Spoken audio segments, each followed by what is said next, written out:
بسم اللہ الرحمن الرحیم۔ کہتے ہیں ایک طوطے اور طوطی کا گزر ایک ویرانے سے ہوا۔ ویرانی دیکھ کر طوطے نے طوطی سے پوچھا کس قدر ویران گاؤں ہے۔ طوطے نے کہا لگتا ہے یہاں کسی الو کا گزر ہوا جس کی نحوست سے بڑا پورا گاؤں ویران ہو گیا۔ جس وقت طوطا اور طوطی یہ باتیں کر رہے تھے ایک الو بھی وہاں سے گزر رہا تھا۔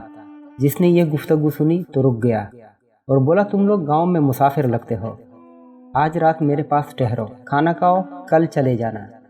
الو کی محبت بری دعوت کو دونوں نے ٹھکرانا مناسب نہ سمجھا اور رک گئے۔ صبح جب اظہار تشکر کے بعد دونوں چلنے لگے تو الو نے طوطی کو روک لیا کہ تم کہاں جا رہی ہو؟ طوطی بولی طوطے کے ساتھ جا رہی ہوں، مجھے اس کے ساتھ ہی جانا ہے۔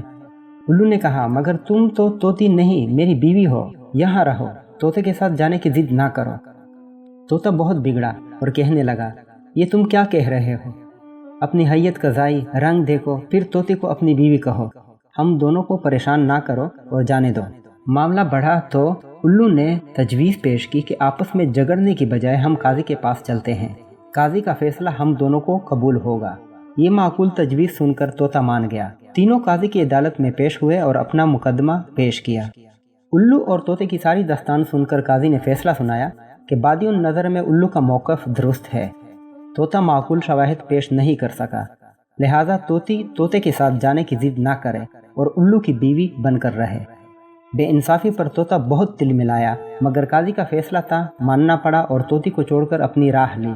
طوطا ابھی زیادہ دور نہیں گیا تھا کہ الو نے اسے روکا اور کہا بھائی اپنی طوطی تو لیتے جاؤ جو تمہاری بیوی ہے۔ طوطا حیران ہو کر بولا اب مزید مذاق کرو نہ میرے زخموں پر نمک چھڑکو، عدالت کے فیصلے کے مطابق یہ میری نہیں تمہاری بیوی ہے۔ الو نرمی سے بولا نہیں دوست، یہ میری نہیں تمہاری بیوی اور طوطی ہے، تم کو مبارک ہو۔